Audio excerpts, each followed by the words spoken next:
right, guys, we're here on the famous Toledo bed. This could be called like the road bed capital of the world. There's so many road beds, so much offshore cover and structure for those fish to get on.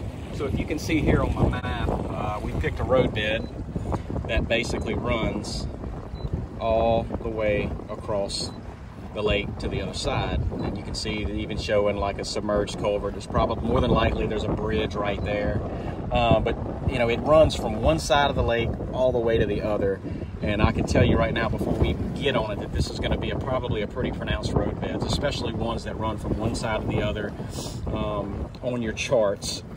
So we're going to take this road bed and see if we can't break it down and show you guys some of the parts that you really want to look for when you're looking, when you're really graphing, and kind of some of the things that you're going to be able to be seeing on your electronics, and why it's important, really important, to have all three functions of your sonar, side imaging, and down imaging to really get the clearest picture you can and to really help you understand what you're seeing. So let's go do some idling, and hopefully we can do some fish catching. All right, guys, so now we're on top of the road bed right now, and I want to show you something that's very important whenever you, this is why fish hold on to road beds, as you can see here. And I'm going to turn it to just my side imaging right now, just side scan right now, so you can see as I'm going back and forth over the road bed. You can see the road bed coming off here, so I'm going to go straight across it. You can see the lighter area that's coming up. You can see it going through right here. That lighter area is the hard bottom that's on that road bed. And I'll kind of come back this way a little bit, and you can see where that road bed, you're going to see it come back into the picture. You can see the road bed on my graph that we're coming to. And then as you can see, we're about to actually, the road bed's a little bit off here, but you can see, you're going to see us come back. You can start seeing the road bed coming back into the picture now. You see how it's a lighter bottom? And you can see we're going over the top of it right now. And then you can see it go back. That hard bottom is what those fish are going to hang to. So if I'm going to go back to my original graph here, and then you can see it zigzagging and winging through. There's some old road bed pilings right there. So that's key, and you can see we're going away from it right there. So we're going to keep idling, keep following this road bed. We've seen a few little fish, you know, here and there, but we haven't found a big school yet. But I'm going to follow this thing all the way across. So remember, that lighter bottom that comes up in your side imaging is really going to tell you exactly where that road bed is. So let's keep idling and let's see if we can't find some fish. All right, guys, so we're on a particular part of the road bed. As you can see here, there's a little bridge coming up, and we're about to come up on what's going to be a really key spot of this road bed. If you look at my graph here, I'm still deep, and in a minute you're going to start to see that road bed come up. And look what you got right here. Y'all see them? There they are. Now you can see the bridge that I just showed you over here, right here, coming up to my left. So now we're coming on top of the road bed, and look what you got. Fish sitting right there. You can see the dots through here. So we're going to circle back around. You can see the bright area of the road bed right here. So what we're doing, we're swinging back around, coming off the back side of the road bed. Coming off the back side, so you see the road bed going out here. So I'm going to circle back around to where those fish were set up. If you can see, they were set up just behind. They weren't on top of the road bed. There was a few on top of the road bed, but they were more of on the back side of it. We have wind coming from the opposite direction. So we're about to go right back over. Here we are going back. See, there's a fish sitting on the front side right there. Going up on top of the road bed, and look at that. There's a couple of fish sitting right there on top. And as we're starting to come off the downside of the road bed, now you can see the fish that are sitting up. You know, some of them, you can understand why you need both right here, because some of these fish, the sonar is showing, but the down imaging is not showing. But you can see some of these fish on the back side of it right here. And it's just simply because your cone of your sonar is, it's going to give you a little bit more information, a little broader spectrum than your down imaging will. That's why it's really important to have both of them. So let's make one more pass.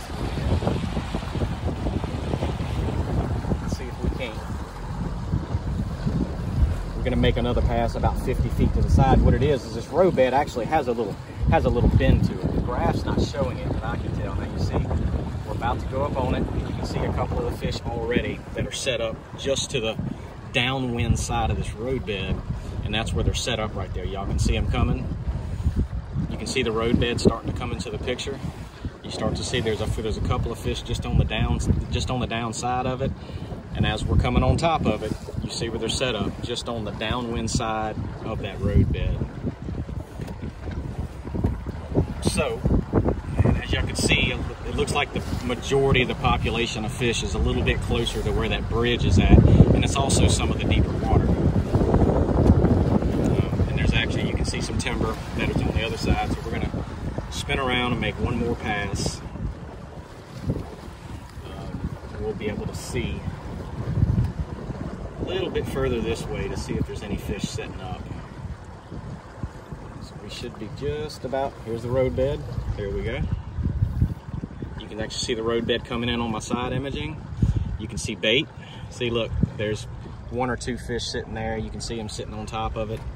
Now we're coming back down it, and you can see the bridge starting to come into picture, and you can see the roadbed coming through here on my side imaging, and that's the bridge. There's a creek channel that runs through there. They're set up just that side of the bridge, and there's actually a few fish sitting right into the gully of it.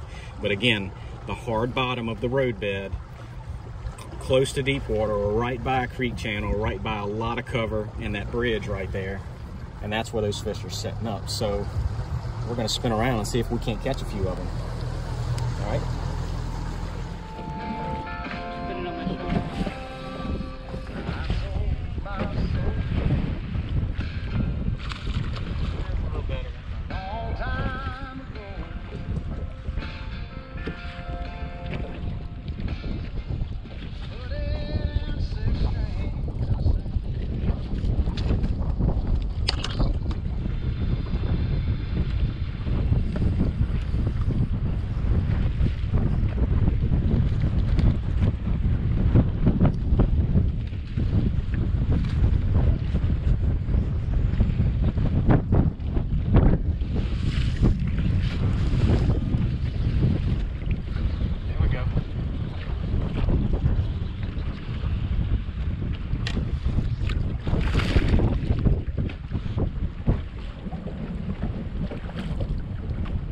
All right, guys, ended up having a pretty good day out there.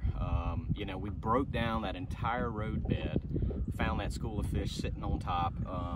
You know, and you notice, you know, we were seeing little individual fish here and there up and down that same roadbed, but there was one particular area of that roadbed that those fish were really concentrated on.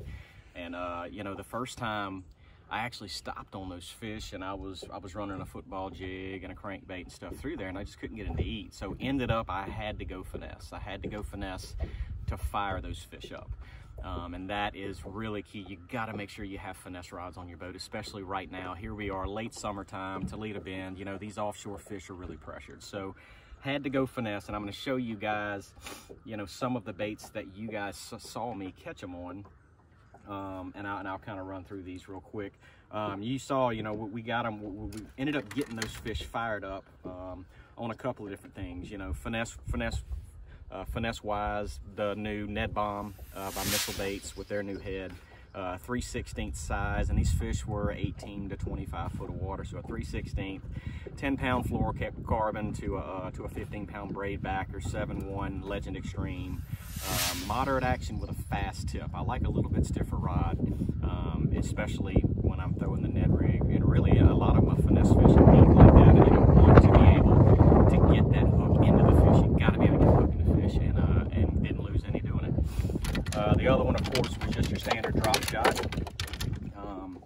You know, 3/8 ounce drop shot right here. I have right here. Now I have a little bit bigger worm that I was catching those fish on.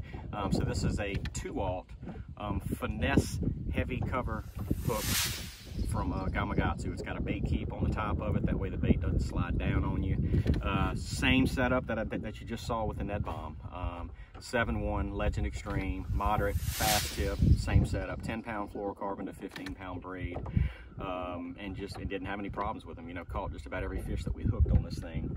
And then, you know, once we were able to kind of finesse them up, and we really started to get that school fired up, is when I went to a football jig.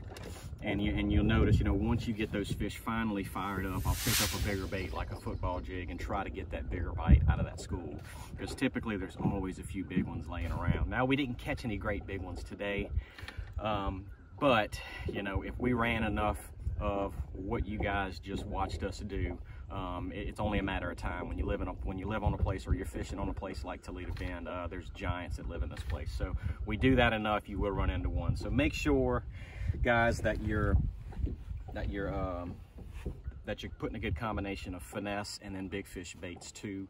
You know, and on this right here, this football jig right here that you guys saw me catch some on is the Missile Jigs Ike Headbanger. It's their football jigs, a 3/4 ounce.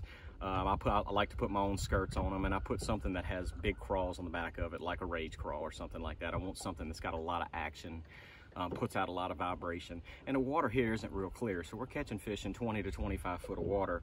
Water's really not real clear, and I want a really big profile, and a lot of times it'll trigger those bigger bites for you. And this right here is on a 7.4 Legend Extreme by St. Croix rods, heavy, fast tip. This rod right here is just like an absolute dream in your hand, and I'm throwing it on 17-pound fluorocarbon. And I always tend to have as well, and these are 4 things to make sure that's in your setup. And I like to have a big worm on a wobble head, because a lot of times you start getting on these road beds and you find these little hard spots like these fish were on, like I was showing you guys. Sometimes a little wobble head and just slow rolling that thing can also trigger a bite too, and can trigger a big one. But it's the same setup. I'm on a 7.4 Legend. This is actually an Avid X by St. Croix rods. 7.4 heavy, fast tip, 17-pound fluorocarbon. You know, it's got the meat, the muscle that you need to really get a hook in the fish, but still has the tip and the backbone. It's kind of a soft tip to it, and you get a really good bend in that rod with this setup right here, especially when they're out deep. But guys, I hope this helps. You know, if there's one thing, you know, number one, you have to understand what you're seeing on your electronics. That's why, and I was showing you guys why side scan, down imaging, and sonar are all very, very important to really dissecting offshore cover, and especially things like road beds. And make sure you have the right finesse rods on your deck as well, because a lot of times that's what it takes to get those fish fired up. And once we got them fired up, they're a little easier to catch. So I hope you guys learned a little bit today. I sure had fun. Didn't catch any great big ones, but it was really fun finding them fish and getting them fired up and finally catching a few of them. But I appreciate you guys watching. If you have any questions about my setup, what you were seeing on my Lowrance electronics, give me a shout, shoot me a message, and I'll be glad to get back to you. But guys, thank you guys for watching. Dream big, and I hope this helps you put more fish in your boat.